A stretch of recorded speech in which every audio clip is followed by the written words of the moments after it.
Eu vou te convidar a abrir o livro de Samuel, o primeiro livro do profeta Samuel. Nós faremos a leitura do texto sagrado, capítulo 23, do primeiro livro do profeta Samuel. Leremos o texto sagrado do primeiro versículo ao versículo 18.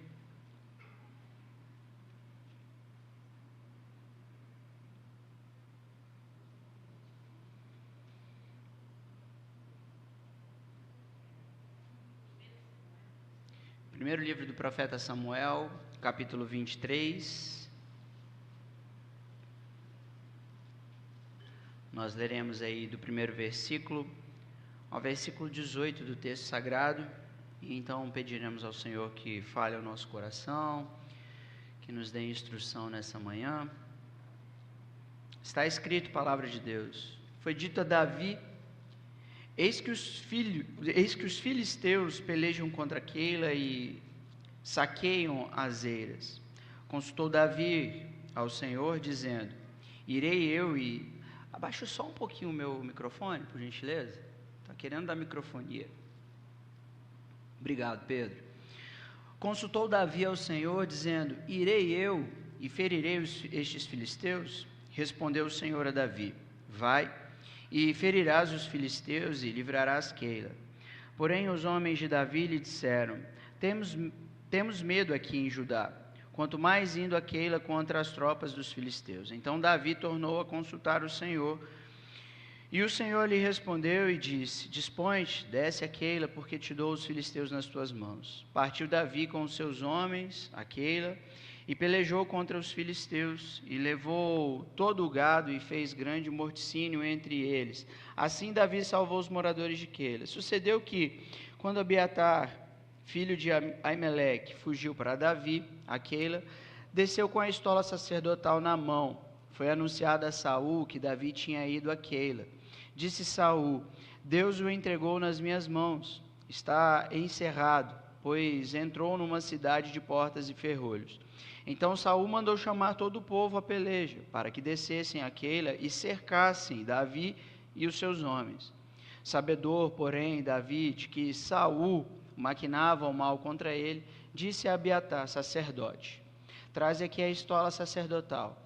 Orou Davi: Ó Senhor, Deus de Israel, teu servo ouviu que Saul de fato procura vir a Keila para destruir a cidade por causa de mim. Entregar-me-ão os homens de Keila nas mãos dele? Descerá Saul como o teu servo ouviu? Ah, Senhor, Deus de Israel, faze-o saber ao teu servo. E disse o Senhor: Descerá. Perguntou-lhe Davi: Entregar-me-ão os homens de Keila, a mim e aos meus servos, nas mãos de Saul? Respondeu o Senhor: Entregarão. Então se dispôs Davi com os seus homens, uns 600, saíram de Keila e se foram sem rumo certo. Sendo anunciado a Saul que Davi fugira de Keila, cessou de persegui-lo. Permaneceu Davi no deserto, nos lugares seguros, e ficou na região montanhosa, no deserto de Zif. Saul buscava-o todos os dias, porém Deus não o entregou nas suas mãos.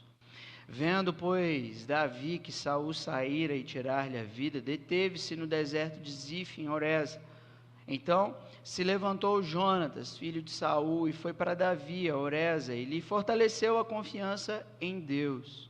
E lhe disse: Não temas, porque a mão de Saul, meu pai, não te achará. Porém tu reinarás sobre Israel, e eu serei contigo. O segundo, o que também Saul, meu pai, bem sabe. E ambos fizeram aliança perante o Senhor. Davi ficou em Horesa e Jonatas voltou para a sua casa. Até aqui a nossa leitura. Se você puder, considere diante do texto sagrado a sua necessidade e total dependência de que o Espírito de Deus fale ao seu coração, de que o Espírito de Deus lhe dirija a palavra a partir dessa leitura. E peça a Deus que Ele fale ao seu coração nessa manhã.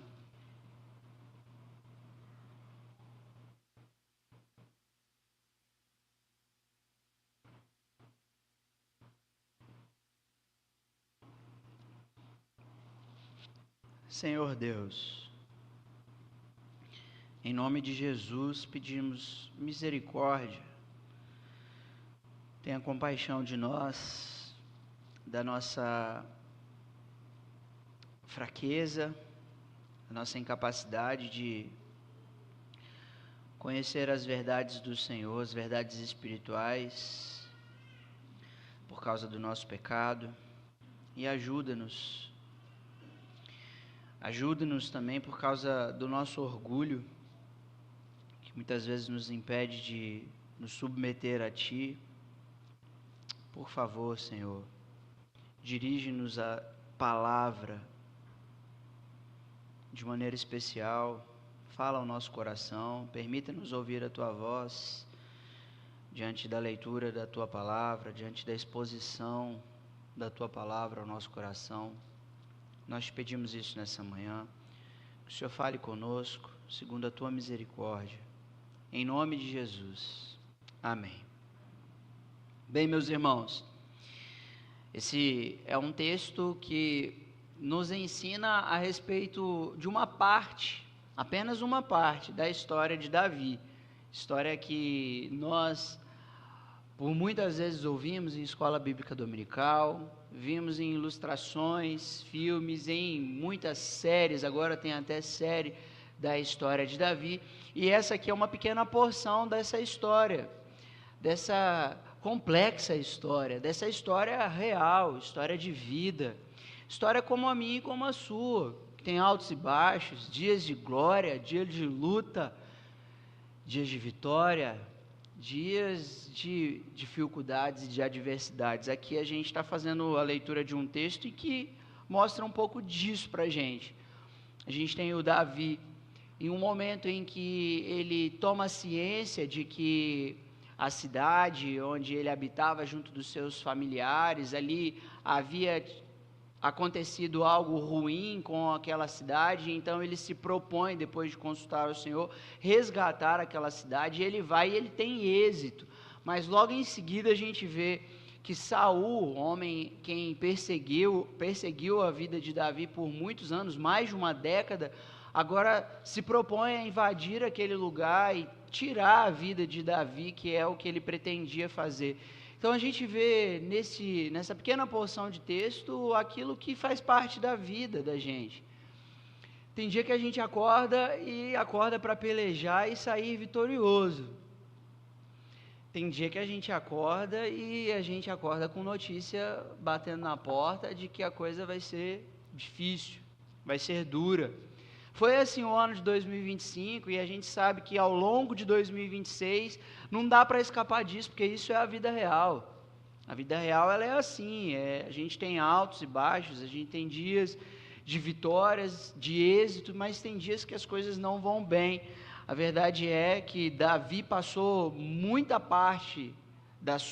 uma grande parte da sua história, da sua vida, em adversidades.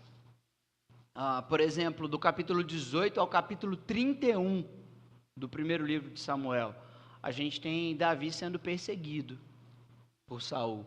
Sabe o que é isso? A gente está falando de mais de uma década de perseguição. Um longo período de adversidade, sim ou não?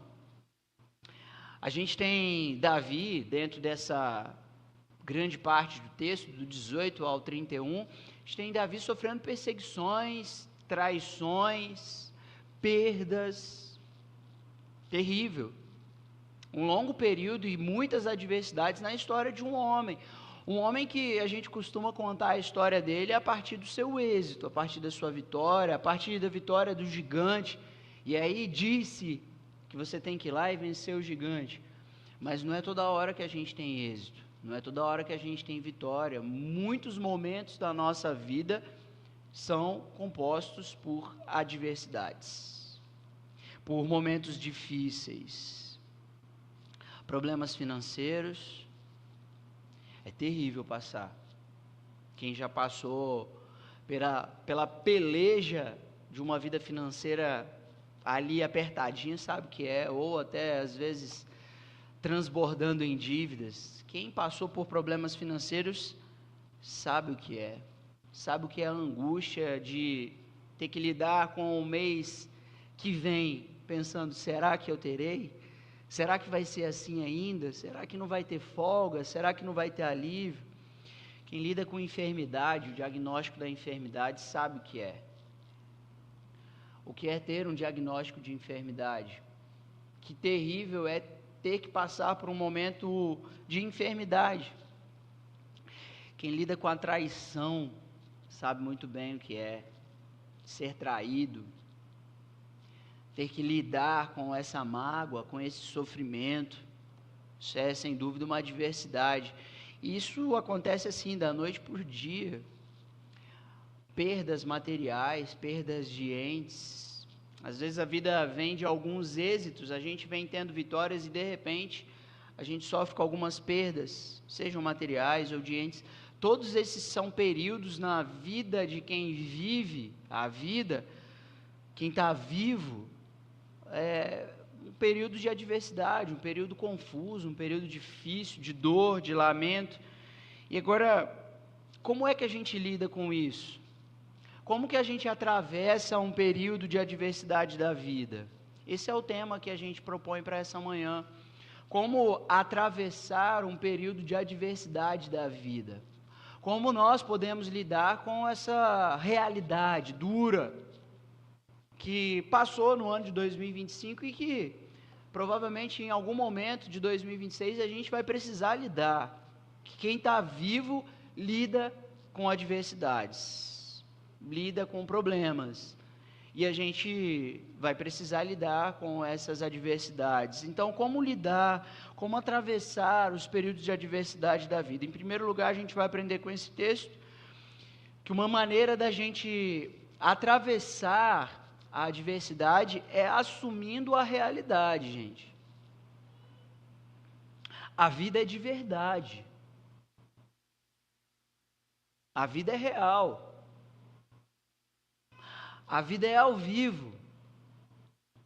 E quem está vivo, quem está vivendo, quem está passando dias de 2025 e tem os dias de 26 pela frente, tem adversidades para lidar e isso é a realidade da vida. Veja que o versículo 9, o versículo 13 e o versículo 14 mostram para a gente alguém que assume a vida real, assume a realidade das adversidades. Davi, o texto diz, sabedor do problema que ele tinha, o texto vai dizer, ele sai de Keila, o versículo 13 mostra para a gente, e no versículo 14 ele permanece no deserto. Veja que ele sabe que há um problema, ele busca uma alternativa, e ele encara o deserto como um lugar seguro. O texto diz isso para a gente. É ou não é assim? A gente toma a ciência de que existem problemas, a gente busca alternativas, uma saída para aquele problema, e às vezes não vai ter saída, não vai ter jeito. A gente vai ter que encarar o problema e encarar esse problema no deserto, é o que Davi está enfrentando, e ele encara o deserto como um lugar seguro para ele. Vocês sabem o que é um deserto? Não, né? Mas no sentido figurado, talvez você já saiba o que é. A não ser que você já tenha feito uma viagem para um deserto. Enfim, no sentido figurado, você sabe que o deserto é um lugar de escassez. É um lugar onde não tem comida, onde não tem bebida, onde não tem prazeres. Embora esse lugar seja um lugar de escassez, aqui para Davi é o lugar seguro do momento. Ele buscou alternativa e a maneira com a qual ele encontrou foi o deserto, sendo um lugar seguro para ele. Ele sabe que existe um problema, ele não nega o problema. E aqui é o problema da nossa geração. A nossa geração, ela é constatada como uma geração muito frágil. Nós fazemos parte de um contexto, de uma cultura em que essa geração, ela é tida como uma geração muito frágil, que não sabe lidar com problemas, lidar com adversidades. A gente não sabe lidar com as dificuldades dessa vida. A nossa geração ela é constatada como uma geração frágil. Tom Shipp, um estudioso em história antiga, ele afirma, abro aspas, que a sociedade moderna fica inquieta ao saber que há 1500 anos as pessoas tinham menos medo da perda, da violência, do sofrimento e da morte. Fecha aspas. Há 1500 anos, as pessoas lidavam com povos bárbaros, lidavam com uma vizinhança que propunha insegurança, lidavam com um contexto onde não havia, por exemplo, segurança na medicina, na saúde, coisas desse tipo. E embora a sociedade de 1500 anos vivesse dessa forma, sem muita segurança, com um contexto de muita violência, era um povo que tinha menos medo do que a nossa geração. Isso deixa a gente, talvez, perplexo, porque nós vivemos num contexto totalmente diferente. As pessoas são pacificadas, a gente tem segurança, a gente tem médicos, a gente tem plano de saúde, a gente tem muita coisa para favorecer um ambiente de segurança para a gente. Apesar disso, surgem adversidades na nossa vida que a gente não sabe lidar. Apesar da segurança e do contexto social que nos propõe tanta segurança, nós somos um povo frágil, que dá algum erro aí, dá algum problema na nossa vida, a gente não sabe lidar com as adversidades, lidar com os problemas que surgem na nossa vida. Quer ver uma diferença de 500 anos? A Europa medieval, de 5 bebês, um morria antes de completar 1 ano. A cada 5 bebês, um morria antes de completar 1 ano. A metade das crianças que nasciam chegavam a 10 anos. Então, de 10 crianças, apenas 5 chegavam aos 10 anos. Isso significa dizer que a gente estava vivendo há 500 anos num contexto em que os pais enterravam seus filhos no quintal de casa. E tinham que lidar com essas perdas. Lidavam com essas adversidades. Os diários de família desse período registram as adversidades que essas famílias enfrentavam. O luto e a dor, as perdas que essas famílias enfrentavam. Era um contexto muito diferente do nosso. Que não havia tanta segurança, não havia vacinas como nós temos hoje, tantas coisas que nos proporcionam bem-estar e segurança. Apesar disso, nós somos uma geração constatada como uma geração frágil, que não sabe lidar, atravessar problemas. Essa é, sem dúvida, uma geração ensinada a ser frágil. Nós somos ensinados à fragilidade. Nós não aprendemos a encarar as adversidades como elas são. Nós não aprendemos, nós não fomos ensinados a encarar de frente os problemas que surgem na nossa vida. A criança bate com a cabeça na quina da mesa, a gente bate na mesa e fala: mesa sua feia. Porque não ensinamos a criança a lidar com o espaço. Mostrar para ela que ali tem uma mesa, e que se ela bater machuca, e que a vida é assim. Tem hora que a gente bate, tem hora que machuca, tem hora que dói. A gente não ensina, a gente não foi ensinado a lidar com a dor, a lidar com a nossa fragilidade. E porque somos frágeis, sentimos dores, lidamos com problemas. E nós não fomos ensinados, nem estamos ensinando essa geração a encarar, a lidar com problemas, com a vida real, com a vida que é de verdade. Antes, a gente entrega um celular e os filmes da Disney para que eles cresçam acreditando que a vida é como a vida das princesas. sempre tem um final feliz, que tudo vai dar certo e que tudo vai ser muito bom. A gente foi ensinado assim e continua ensinando essa geração a não encarar de frente o problema. Os nossos filhos precisam saber da realidade. Nós precisamos deixar essa anestesia cultural que nós temos na nossa mão, que é o celular, ou que é o dinheiro para ir ao shopping, e anestesiar a nossa vida da realidade que ela é difícil, gente. É difícil.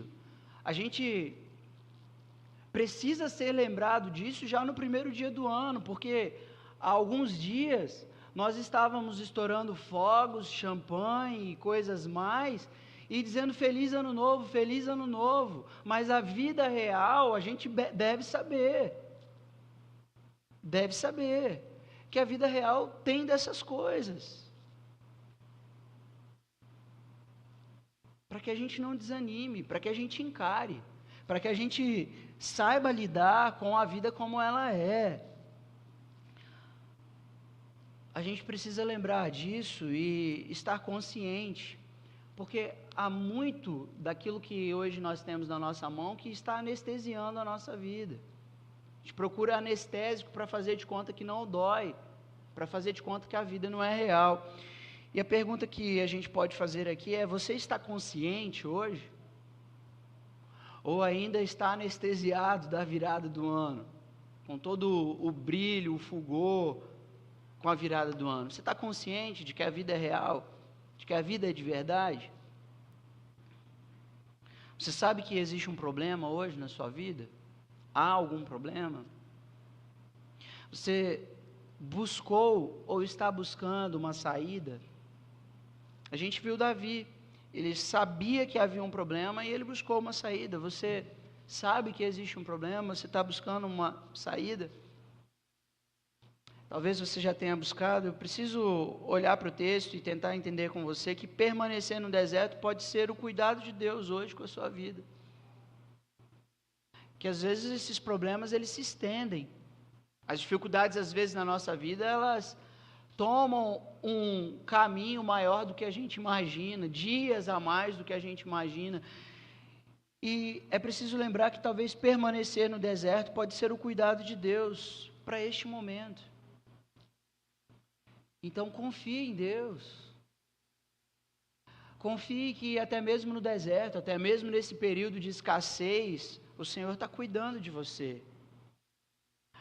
Queira entender, reconhecer o problema, lidar com o problema, e se esse problema ele se sustenta, ele se mantém, queira olhar para isso e entender que Deus está cuidando de você nesse momento.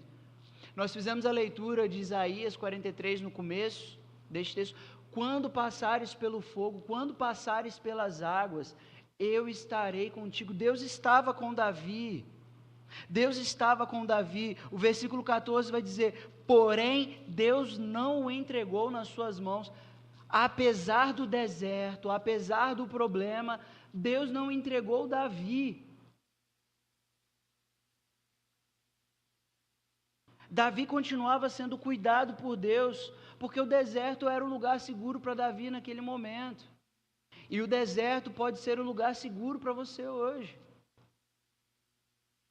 Adversidades na vida da gente, às vezes pode ser um lugar seguro para a gente.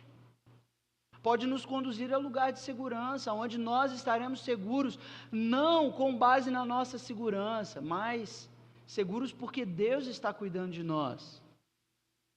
Uma adversidade na vida do homem de Deus, da mulher de Deus, pode conduzir esse homem, essa mulher, a ser cuidado por Deus, a confiar em Deus, a ter segurança em Deus, ainda que ele passe pela escassez. Esse ainda é o lugar seguro de Deus. Como atravessar, então, um período de adversidade? Assumindo a realidade em primeiro lugar. Em segundo lugar, como atravessar os períodos de adversidade da vida? aproximando-se de Deus. Aproximar-se de Deus é a melhor maneira de você atravessar um período de adversidade na vida. A adversidade costuma ser um instrumento para construirmos um relacionamento de intimidade com Deus. A gente deixa de ter segurança naquelas coisas que são falhas, que são falíveis, e a gente passa a buscar, num relacionamento com Deus, segurança nele, confiança nele. Olha o que a gente encontra no texto: intimidade, os versículos 10 a 12, o texto mostra para a gente. Orou Davi, disse o Senhor. Perguntou Davi, respondeu o Senhor. A palavra no hebraico aqui é a mesma para essas 4 traduções. Orou, disse, perguntou, respondeu. É a mesma palavra no hebraico. É Davi e Deus, Deus e Davi, falando um com o outro. Um íntimo relacionamento. Orou Davi, disse o Senhor. Perguntou Davi, respondeu o Senhor. A mesma palavra traduzindo. É o relacionamento entre Davi e Deus. Deus e Davi, eles estão bem próximos aqui, diante de uma adversidade. Em meio a uma adversidade, a gente vê a construção de um relacionamento íntimo, de um homem que consulta o Senhor, de um homem que busca o Senhor, que busca resposta no Senhor. Na adversidade, Davi foi dizer a Deus o que o afligia. Na adversidade, Deus respondeu o homem aflito Davi. Um homem que se relaciona com Deus, que fala com Deus e que Deus responde com ele, em meio às adversidades, em meio às dificuldades que ele enfrenta. O problema é que, ao passo que a nossa sociedade, a nossa geração, ela é muito frágil para lidar com as dificuldades, a nossa geração ela é também muito capacitada tecnologicamente. Isso é um problema. Em que sentido? Vou dar um exemplo. A pesticida. A pesticida, um exemplo, para você lembrar. Há algum tempo, quando as fazendas tinham problemas com pragas, você sabe o que os fazendeiros faziam? Há alguns séculos? Chamava o benzedor, chamava um curandeiro, chamava alguém para rezar ou para orar, buscava ajuda de divindades, ou buscava ajuda da divindade, buscava em Deus, buscava em oração, buscava na religião, ou em meios religiosos, em atividades religiosas, um meio para poder salvar a sua fazenda. Mas com a pesticida a gente já não precisa mais orar, rezar, buscar ajuda de divindade. A gente tem lá o veneno que mata a praga. Então, nós vivemos dentro de um contexto em que as pessoas já não oram mais. A gente não ora, a gente dá um jeito. A gente tenta dar um jeito. E, como a gente viu aqui, Davi ele buscou uma saída. Ele saiu daquela região e ele foi para o deserto. Mas tem pessoas que apenas ficam procurando saída, buscando dar um jeito, querendo resolver o problema com as suas próprias forças, com os seus próprios meios, e não ora, e não busca Deus, não falam com Deus. A pergunta é: você está buscando alguma saída? Enquanto você está buscando uma saída, uma outra pergunta: há quanto tempo você não se aproxima de Deus? Se aproximar do sentido que a gente encontra aqui, como Davi orou e o Senhor disse. perguntou e o Senhor respondeu. Eu estou falando desse tipo de proximidade, desse tipo de relacionamento.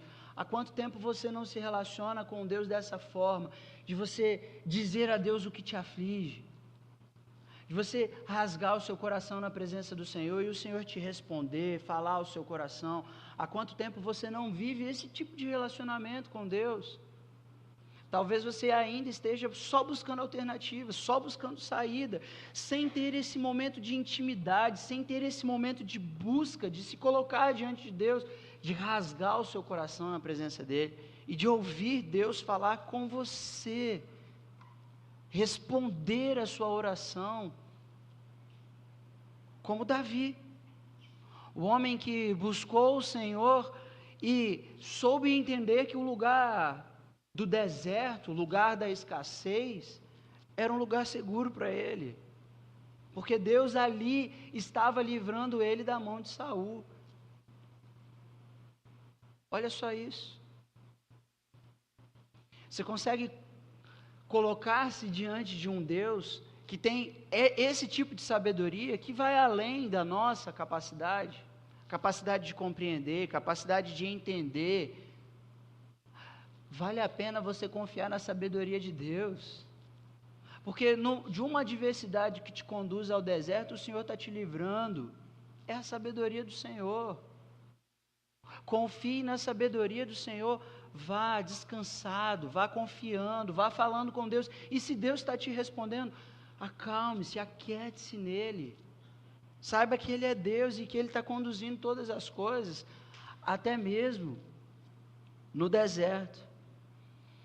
Há quanto tempo você não se aproxima de Deus dessa forma? Você e Deus, Deus e você, como a gente vê aqui, Davi, Deus, Deus e Davi. Você já assumiu a realidade? A realidade de que a vida, ela traz grandes desafios? Que tal então dar um próximo passo? Um passo agora em direção a um relacionamento mais íntimo com Deus. Que tal você abrir o seu coração, falar a Deus o que te aflige, rasgar o seu coração na presença do Senhor? Talvez você precise de ajuda para isso, e aí eu poderia dizer o Salmo 143, anota aí, chega em casa, lê o Salmo 143, como uma oração para você que está aflito, para você que precisa de resposta, faça da leitura deste Salmo a sua oração, faça da palavra de Deus a sua oração,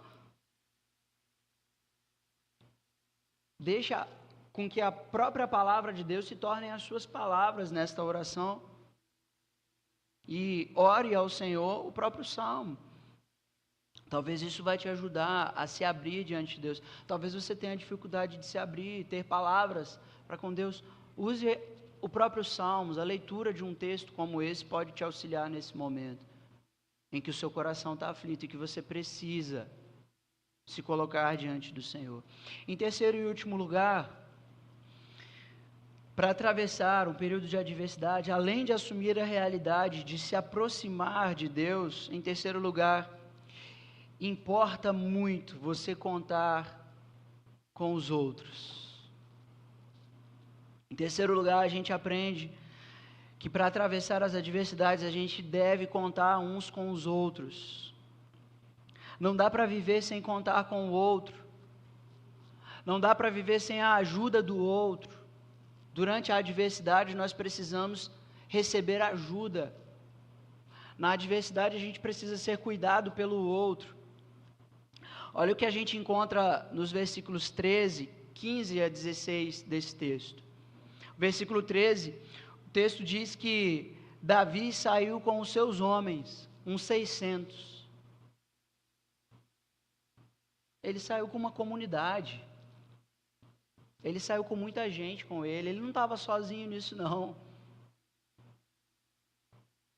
Davi não estava sozinho. O problema não era só com ele. Ele tinha gente que estava encarando com ele essa dificuldade. Saul queria pegar, era o Davi. Queria matar o Davi. Mas tinha gente que estava assumindo a bronca com ele. Tinha gente de mão dada com ele, fugindo nesse negócio, experimentando esse problema. Mas os versículos 15 e 16 vão mostrar para a gente que Jonatas se levantou e foi lá e fortaleceu a confiança em Deus de Davi. Versículo 15 a 16, Jonatas é o cara que vai estar do lado dele, pastoreando o coração dele, ajudando ele a fortalecer a sua confiança em Deus, porque, olha só, Davi não é um super-herói não, do tipo que enfrenta a adversidade batendo no peito, falando, eu sou o Davi da Bíblia, não. Tem hora que o joelho enfraquece, tem hora que as pernas ficam bambas. Você não é o super-homem, não, para suportar a adversidade sozinho. E tem momentos que na adversidade, a nossa confiança em Deus, ela pode fraquejar. E aí a gente tem um homem como Jonatas, que vai estar do lado de Davi para fortalecer a confiança em Deus, de um homem que está passando por adversidade, de um homem que está passando pela peleja.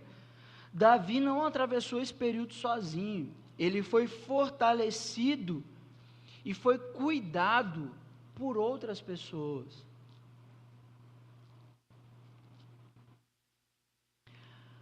O problema do nosso contexto é o individualismo. O problema do nosso contexto é fazer desse espaço aqui, olha aqui, dessas 4 paredes, apenas um lugar de você vir e prestar algum tipo de serviço religioso. Essas 4 paredes aqui não abrigam apenas pessoas que vêm prestar um serviço religioso.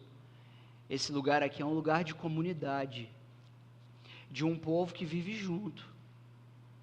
Esse lugar aqui é o lugar onde tem Davi e os 600. Esse lugar aqui é o lugar onde vive Davi e o Jonatas. Aqui, esse lugar é para ser o lugar onde você se relaciona com as pessoas que aqui estão. Não apenas para um serviço religioso, para você vir, entregar os seus dízimos, cantar a sua música, a sua canção e voltar para casa. Esse aqui é um lugar para a gente viver em comunidade. A vida comunitária nos permite conhecer a aflição do outro. A vida comunitária nos permite saber das injustiças, das adversidades, dos insultos, das traições que o outro está passando. Aqui dentro, gente. Mas a gente sabe mais da vida da Virgínia, do Zé Felipe, da Ana Castela, do que de quem está do nosso lado. É ou não é verdade? A gente sabe mais sobre os famosos, sobre aquelas notícias que a gente fica perseguindo, do que das pessoas que estão ao nosso lado. A gente não encontra aqui um lugar de segurança, mas esse aqui é o lugar para a gente enfrentar as adversidades juntos. A igreja é o lugar para a gente reunir, adorar ao Senhor e nos momentos de peleja, de dificuldade, a gente conhecer a dor um do outro. A expressão uns aos outros no Novo Testamento, nas cartas paulinas, nas cartas pastorais, elas aparecem pelo menos 11 vezes. O que mostra ser, para Paulo, algo que deve ser vivido pela comunidade cristã, pelo povo de Deus, pela igreja. Exortem uns aos outros, encorajem uns aos outros, fortaleçam-se uns aos outros. Tudo isso faz parte da vida da comunidade. A gente ter cuidado uns com os outros. Esse aqui é o lugar para a gente viver junto. Mas dentro de um contexto de individualismo, a gente não cria laços, não faz amizade dentro da igreja e tudo que a gente tem é mais superficial do que o que a gente tem pelas redes sociais. Porque nas redes sociais a gente sabe mais da vida do outro do que aqui, porque aqui a gente pergunta ali na porta, e aí, como vai? Tudo bem, obrigado, e vai embora para casa. E a gente acha que isso é comunhão. Quando a gente não sabe da dor e da aflição do outro, quando a gente não se importa com a dor, quando a gente não está disposto a assumir a dor do outro, a gente precisa, no mínimo, duvidar desse tipo de comunidade. Porque aqui a gente está vendo Davi com 600 homens saindo com ele. A gente está vendo Davi experimentando o cuidado de Jonatas, que era o filho do homem que perseguiu Davi. O próprio filho assumindo toda a responsabilidade de sofrer danos e prejuízos do seu pai, de perder o trono, de ser morto pelo seu pai, porque foi lá ajudar o Davi. A comunidade cristã é a comunidade que assume prejuízo, que assume o dano, para que o outro seja fortalecido no Senhor. Daí que então a gente precisa entender que a igreja, a comunidade cristã precisa ser fortalecida em seu laço comunitário. Não apenas na vida religiosa, na prática das disciplinas espirituais, oração, no jejum, nas ofertas, não apenas nas práticas espirituais. A gente precisa se fortalecer num sentido de comunidade, de um povo que vive em unidade, que se importa com o outro, que se compadece do outro, que está disposto a viver e a sofrer com o outro. O versículo 18, o texto diz que Davi e Jonatas fizeram uma aliança perante o Senhor. E aqui a gente precisa ser lembrado que nós participamos de uma mesa cuja a presença de nós todos ali nos faz uma comunidade, nos faz um povo que tem aliança. A nova aliança que é estabelecida pelo sangue derramado de Jesus. Então, o cuidar da vida um do outro, o ter responsabilidade com a vida do outro, tem a ver com a nova aliança, tem a ver com o amor sacrificial de Jesus por mim e por sua vida. Então, a gente precisa poder contar uns com os outros, sem vergonha, sem medo, olhando para a igreja como o lugar mais seguro da terra, porque um homem no deserto, com 600 homens, e com Jonatas, ele está no lugar mais seguro da terra, ainda que Saul esteja perseguindo, ainda que ele esteja sofrendo privações, o lugar mais seguro da terra é a comunidade cristã, é a igreja. É onde nós nos relacionamos uns com os outros e com o Senhor da aliança. E aqui cabe a nós todo o empenho, tanto de Davi quanto de Jonatas, para esta aliança. Aqui é a nossa responsabilidade. Nós nos responsabilizamos uns com os outros. Nós assumimos os prejuízos uns pelos outros, os danos uns pelos outros. Isso faz parte de uma comunidade cristã, de uma vida de igreja. O resto é só religiosismo. É só religiosismo. A gente precisa de mais. A gente precisa de profundidade, de relacionamento. Porque a gente sabe que as adversidades são reais. Ora você vai estar ajudando, ora você vai estar sendo ajudado, ora você vai estar cuidando, ora você vai estar sendo cuidado. Essa é a vida da comunidade cristã. de um povo que confia em Deus, que está em Deus e que caminha com o Senhor. Agora a pergunta que eu faço: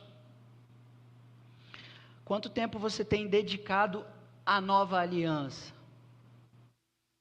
Não estou dizendo as práticas religiosas, oração, isso aí a gente já falou sobre oração. Falando, quanto tempo você tem dedicado à nova aliança? Você já fortaleceu alguém da nova aliança, algum irmão? Algum irmão em Cristo? Assumiu prejuízo por ele, danos, para que ele seja fortalecido no Senhor? Você já foi fortalecido por algum irmão? Fortalecido no Senhor? Isso é a vida da igreja. Ora a gente está fortalecendo, ora a gente está sendo fortalecido.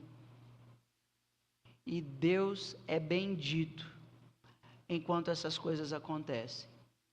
Enquanto atravessamos adversidades, o nome de Deus vai sendo bendito. Por uma igreja que ama, por pessoas que recebem amor, por pessoas que doam o amor, por pessoas que recebem misericórdia, por pessoas que doam misericórdia, o nome de Deus é bendito.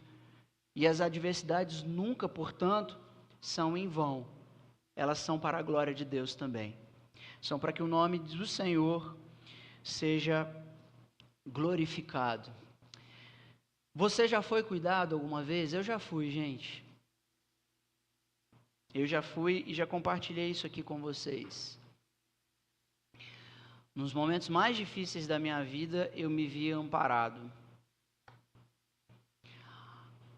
A igreja, ela cuidou da minha vida de uma maneira muito especial. No dia que meu pai foi internado no hospital,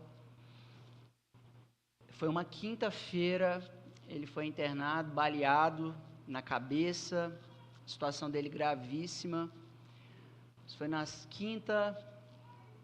sexta, no sábado eu fui pregar na igreja, no domingo de manhã eu estava lá no culto para a escola bíblica dominical, e assim como a gente aqui de manhã, como a gente esteve aqui nessa manhã cantando louvores, eu me lembro que eu fechei os meus olhos e eu estava cantando ao Senhor naquela manhã com o coração aflito, que meu pai estava lá no hospital.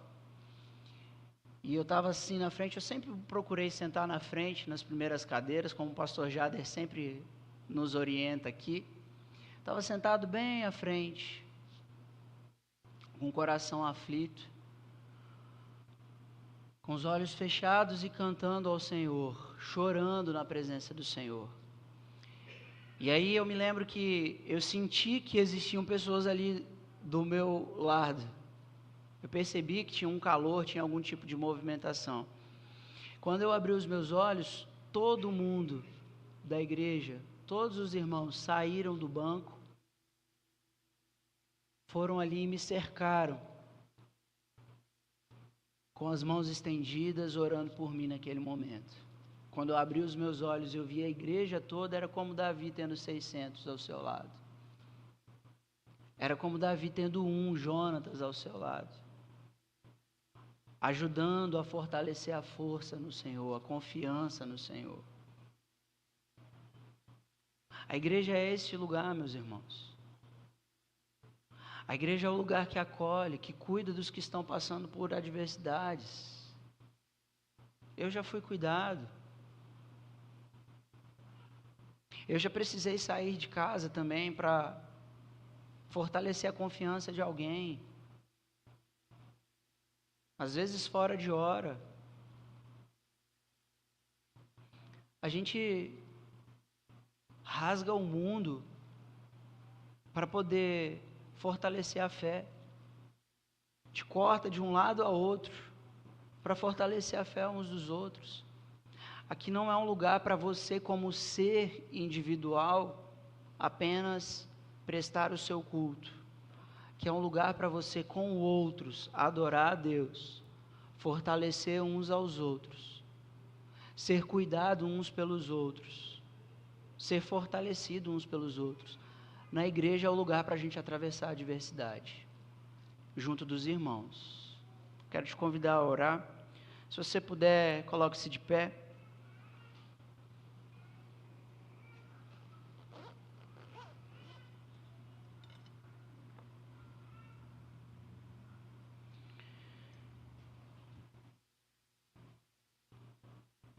Se você puder, feche os seus olhos em oração agora.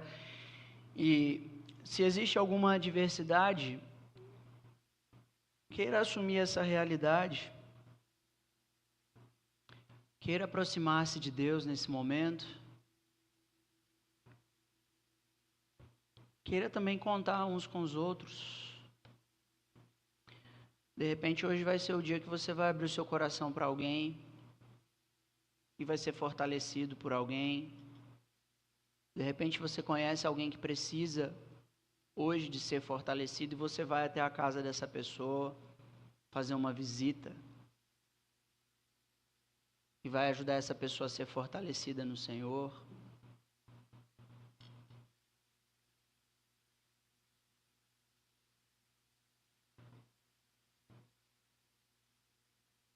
Pai, que o Senhor, o Todo-Poderoso,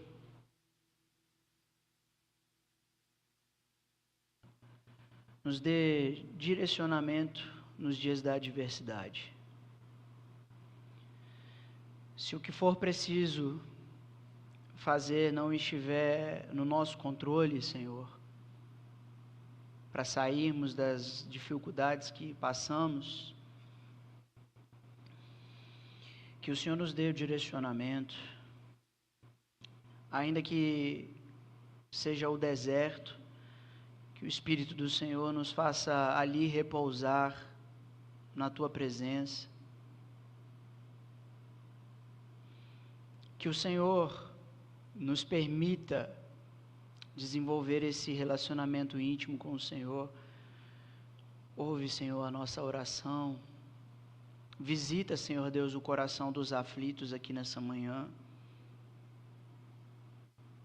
Visita, Senhor Deus, o coração daqueles que são conscientizados da realidade. Acalma o coração. Acalenta, Senhor Deus, a alma. Por favor, Pai. Fortalece a confiança deste irmão ou dessa irmã, em nome de Jesus. Dá ânimo, Senhor.